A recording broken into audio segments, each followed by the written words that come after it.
Greetings, everybody. Hello. We're going live again for our travel tips. Are you guys ready?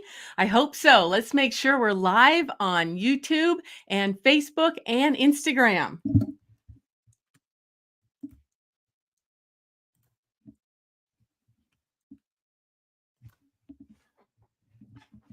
Okay, so today we are traveling, or talking about travel, communication, that is. And we really are in a golden age of travel because communication is so easy nowadays. We've got our cell phones and our laptops and our tablets, and there's strong internet so many places in the world that there didn't used to be, even 5 or especially 10 years ago. And so reliable communication will really put you at ease and empower you, especially if you're a newer traveler. So, in today's quick tip video, I'm going to share some of my best tips for staying connected while traveling. And that, again, will help you to connect with your friends and family back home, with doing any kind of business you might have to be doing at home, as well as surfing the internet safely and making reservations while you're traveling internationally, getting taxis and hotels and activities together. So, yeah, like I said, this is the golden age of travel, and we're so lucky to have so many ways to stay connected and strong internet in a lot of places. And so, yeah, again, reliable communication will really help you, especially if you're a newer traveler who hasn't been out of the country for a while. So I'm going to give you some of my best tips. And then at the end, I'm going to tell you about my travel course you may have heard about before. You can check that out at christineelder.com/travel. And I'll also be putting a link down below. You can also see some of my other videos. This is the 10th in my series of travel videos because I'm getting ready to go to Panama. And every time I travel, I update my course with the newest information I have about travel. So, let's start off with some tips about our phones. So, the first thing is you're going to want to consider some type of international phone plan, and there are many, many of those available. And some of them are more reliable than others, so they can be quite expensive. So, you want to just think about that. I like to carry an extra backup phone as well. So just in case I lose one of my phones, I have an older phone that I can use. Now, also, you might want to consider getting a local SIM card. Now, those are eSIMs that you can get electronically over the internet, or you can get physical SIM cards either at home or when you land. Usually, most airports around the world do have SIM cards, and you just put those in the side of your phone. There's different places they go in the side of your phone, and my little trick is I use my earring. The back of my earring is the perfect size for opening that little SIM card slot. So it really helps if you have a phone that does have a SIM card slot and that is unlocked for international travel for using SIMs. In fact, many phones actually have two SIM card slots. So you could use one for your plan. So currently I'm using Google Fi, but there's many, many, many plans that have a physical SIM card. And then when you get to your destination at the airport, you can buy another SIM card and put that in the second slot. So you can still have your phone working with your normal phone number as well as another SIM card for your data. Now, this might sound really complicated, and you don't really have to do this if you don't want to. I've taken many, many international trips where I just use the Wi Fi. And so, again, we're in the golden age of travel, and it's so much easier to stay connected. And so, just about most any hotel or airport or public space you're going to be in is going to have Wi Fi.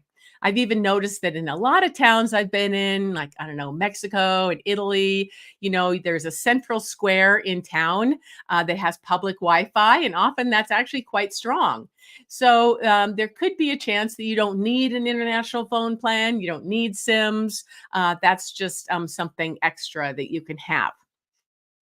Now, if you're not going to get one of those SIM cards or a plan, it is important to keep your phone on airplane mode because it's super easy to not know that your phone is actually roaming and using a lot of data, which could be quite expensive. So make sure you always have your phone in airplane mode. All righty. Now, now in terms of your phone, you can have a lot of different apps that can help you keep connected.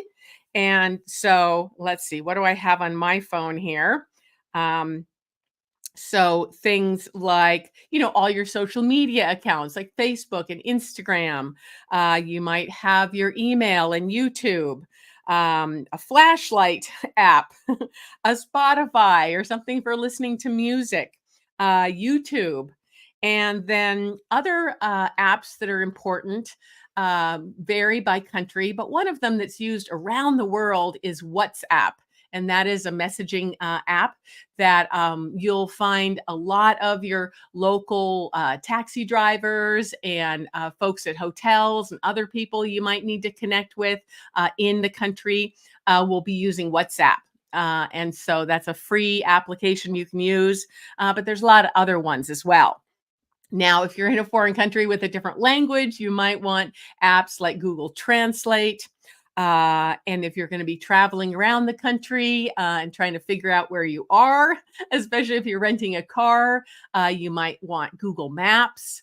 Now, some of these things you can download for offline, and I suggest you do that, like downloading a map to the area you're going to be, downloading Google Translate so that you can use those offline. Because again, it's really easy for us to assume that we have internet connection. We're so used to having our phone as almost an appendage with us, and we're just so used to using it for so many things that it can sometimes come as a surprise when you land in another country and your phone isn't working. So anyway, that could happen. So be prepared to be offline and download as much as you can offline. So also, if you have some movies you want to download to watch on the plane or you want to listen to some music, all of those things can be downloaded on your phone so they can be available locally. Now, other apps, if you're a naturalist like I am, you might want apps like eBird or the Merlin Bird app, which you can download for different regions of the world, as well download for offline use. And iNaturalist, did I say that one? And so there's a lot of those nature apps that you might want to download. Let's see. What else? Yeah, translation apps, mapping apps, nature apps, that kind of thing. So, yeah, we're so used to being able to talk, text, video that you really want to have some redundancy. That's my motto when I'm traveling is redundancy in everything. In the things that you bring and in the apps and in ways of communicating and in ways to access money. All of that just can make you feel a lot more safe and empowered for you to travel safely and conveniently. Now, if you're going to bring another way to communicate, many people travel with a small tablet or with a small laptop. You might also consider downloading a VPN or virtual private network. And again, there are many, many companies. And so, what those do is those protect you when you're surfing the internet in private places, in public places. But what they also do is enable organizations like financial institutions you might be connected with to be able to connect with them when you're online. Because sometimes say if you're trying to check your bank balances or, yeah, do some things that generally require some privacy, sometimes those are blocked if you're in another country. And so a VPN lets you set where you're at, and it kind of tricks the internet. So my VPN is set to Seattle, Washington. And so no matter where I travel, if it's in Panama next week or Southeast Asia or Europe, my computer and everybody I deal with on the internet is going to think I'm in Seattle. And so everything will still work. Like if I want to watch a Netflix movie or anything, any of my other subscriptions will work better if you have that VPN. Um, Let's see what else. Oh, yes. Another thing, if you're going to be bringing different devices, they might have different kinds of cords. So make sure that you brought the right kind of cord and charging block. Now, some are interchangeable, but like if you have an older phone, like this backup phone of mine is 7 years old, and I have another one that's about 10 years old, they have different connectors. So just double check that you have those connectors.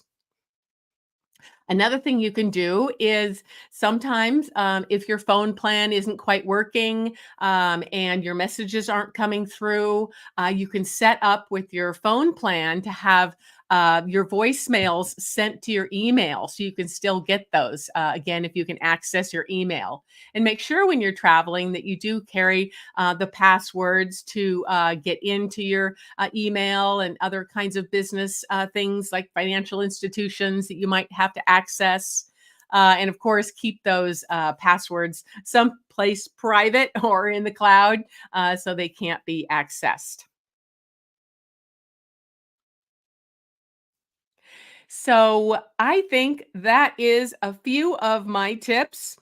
Uh, I wanted to tell you that I have a whole lot more in my course. It's called Travel Like a Pro, and you can find that on christineelder.com/travel. And I'll put a link down below. And speaking of communication, that course is going to be including a whole lot of bonuses starting next week when I leave for Panama. I'm going to be doing a 4-month conservation project down there, working with youth and wildlife conservation education. And I'm going to be sharing a lot of stuff behind the scenes that are going to be uploaded to that course. The course also includes one-on-one Zoom calls with each of my students. So just last week, I connected with a student that's traveling internationally for the first time with her daughter, and she's going to Greece. In fact, I think she flew there yesterday. And so, in those private one-on-one calls, I can help you, my students, with any questions you may have, because obviously everyone has different experiences and experience levels. The course also includes lots of downloadable handouts. So, handouts on what to pack, what steps to do before you leave. Like, for example, getting an international phone plan and setting up a VPN, that kind of thing. And several handouts on packing lightly, packing for carry on only, that kind of thing. And I have lots of links to extra resources. I have interviews, inspiring interviews with other older, well seasoned female solo travelers so that you can get inspired. But this course can really be helpful for anyone who's new to travel or who hasn't traveled for a while of any gender. But since I'm a woman and I travel solo, and I just want you to benefit from what I've learned in the past. So you may have seen my last, I think yesterday, was it? Day goes by so fast. My last workshop on my experience traveling, and I've had lots of adventures and lots of misadventures and mishaps. And so those can be helpful for you, so you can learn from my mistakes. So I'm really passionate about empowering travelers to get out there. You know, maybe you haven't traveled for a while, but you're in a new chapter of life, or you've lost your partner. or your partners or your close friends don't want to travel to the same places that are on your bucket list, or maybe they don't have the time or the funds or the inspiration to travel, and you really want to get out there. So you're just the person that would be perfect for this course. And my Travel Like a Pro course is on sale right now until next week when I leave.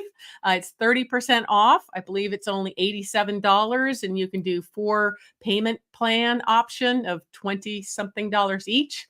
And also, I offer a 14-day money back guarantee. So, all of my courses, I've got 20 online courses, I believe. All of those give you 2 weeks to check out the course. And if it's not exactly what you wanted, then you can get your refund.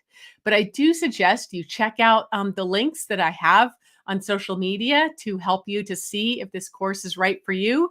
And on the sales page of the course, it has testimonials from other students that have gone through the course, and also some sneak peeks at some of the content.